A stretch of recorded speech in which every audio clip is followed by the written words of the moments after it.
that's one of the best goals I've seen live in a long time. Yeah, I mean, just a fantastic sort of sea of colour.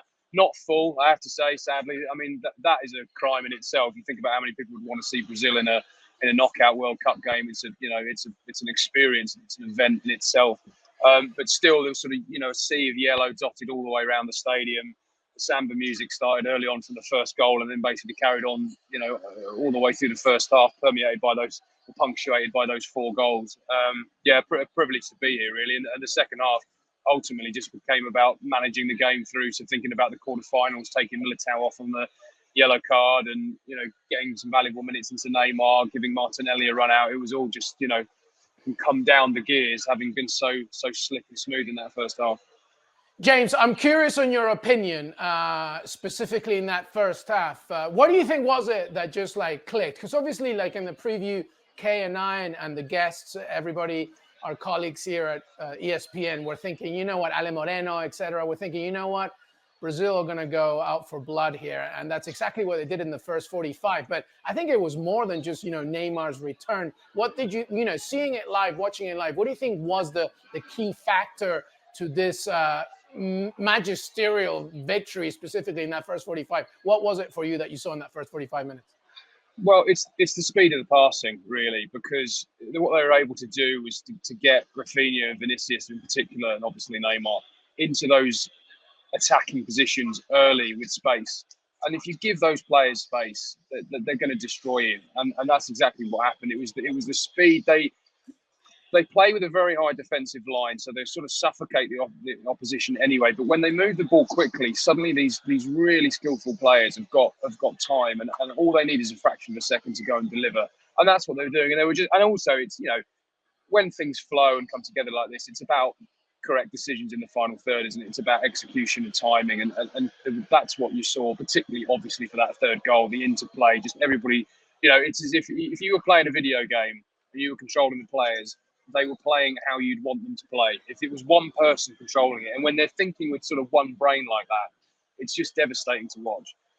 It is devastating to watch. I wonder what Mark Ogden was thinking, because yesterday he went early and said that England are better than any team in the tournament. And I said, even better than Brazil. And he was like, yep, yeah, I think so. Was that hoodie, Mark, or not hoodie, Mark? What do you think of it? What do you think of our colleagues' comments like that, James?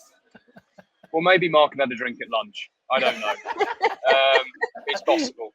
England were good, but England haven't really been attacked. And actually, Senegal in that first sort of 30 minutes, they did attack England, and they looked very vulnerable.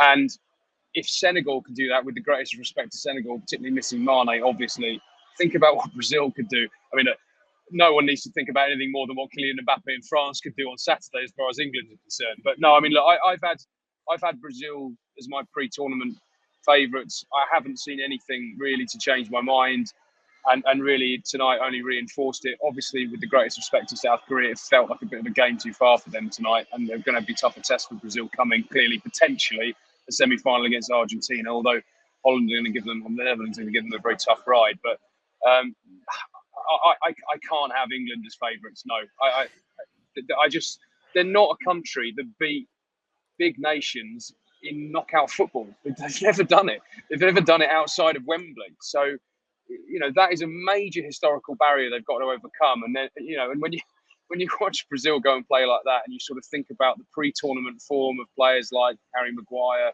although he's been fairly solid in this tournament, John Stones. Yeah, I could not be sat here without a 13-pound pint of lager inside me and not say that England are not anywhere near favourites to win this, because they're not yet. 13 pounds, man. Times have definitely changed. That's for damn sure. I have Brazil and England as my final, but James makes some good points about, just the history of what happens in that regard. Hey, let's talk about Neymar again, James. His return, scoring that penalty, and he's now 1 goal away from tying Pele's record for the all-time scorer for the Brazilian national team. It's quite an achievement, so to speak. Where does he rank for you in the pantheon of attackers, not just Brazilians, but overall?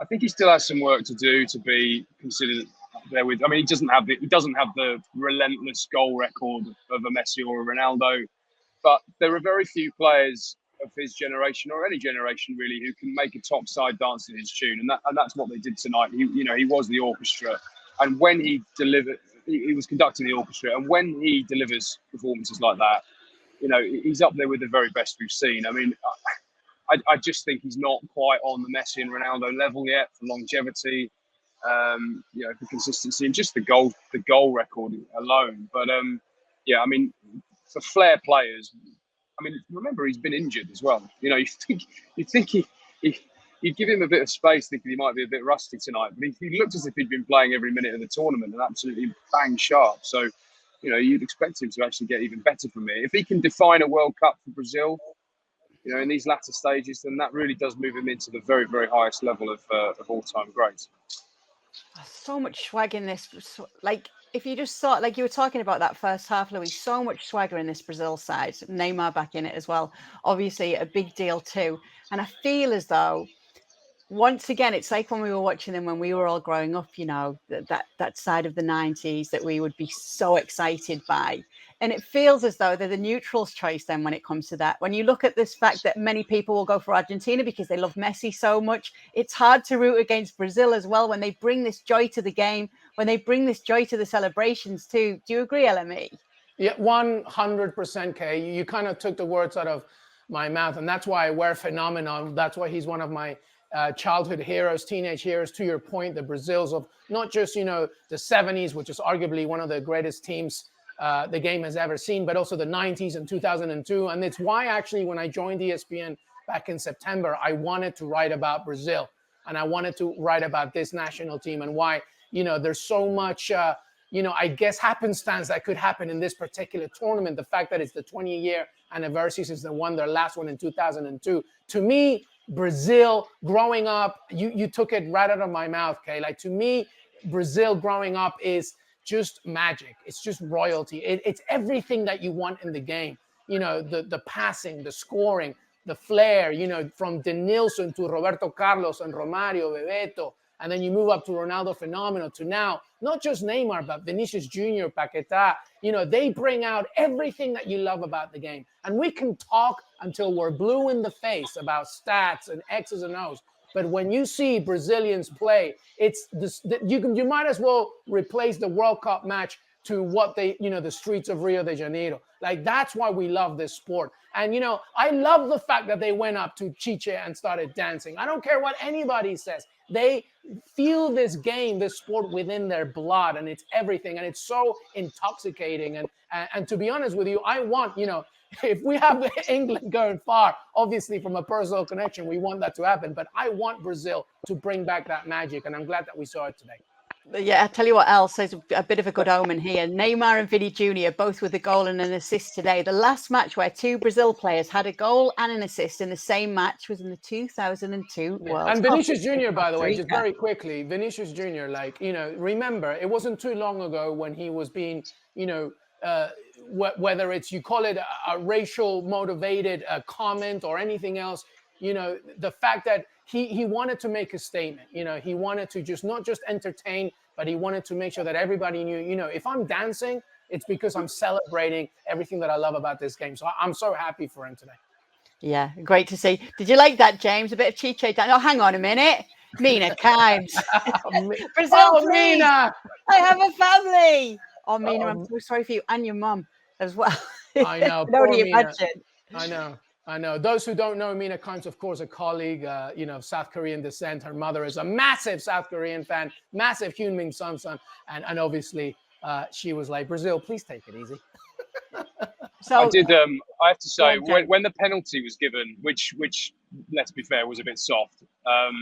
When the penalty was given, I saw Heung-min Son on the halfway line just drop his head, because he just I think he knew 2-0 down after 12 minutes. Not saying he'd given up, because he'd never give up. He's a proper competitor, right to the end. But I think he knew in that moment, this is going to be a very, very long evening for us. Yeah. He was bowing down to greatness. Having said that, it was quite the consolation goal, James. Yeah, do you know what a goal? I was just about to leave, funnily enough, to come down to get set up to do this, and I thought, oh, no, I'll stay for a couple of minutes. I'm so glad I did. What a strike! Absolutely. I mean, Alisson made a phenomenal save a couple of minutes earlier. I mean, actually incredible to spread himself and tip that Son shot around the post. But he could do nothing there. And again, it's a little bit like Son, actually. I saw him just sat in his goal, sort of legs spread, just in disbelief, thinking, I played pretty well here, but it could have been 2 of me in the goal and I wouldn't have stopped that. Yeah, fantastic goal. So, Right. one more then, Kay, for James I have before he leaves.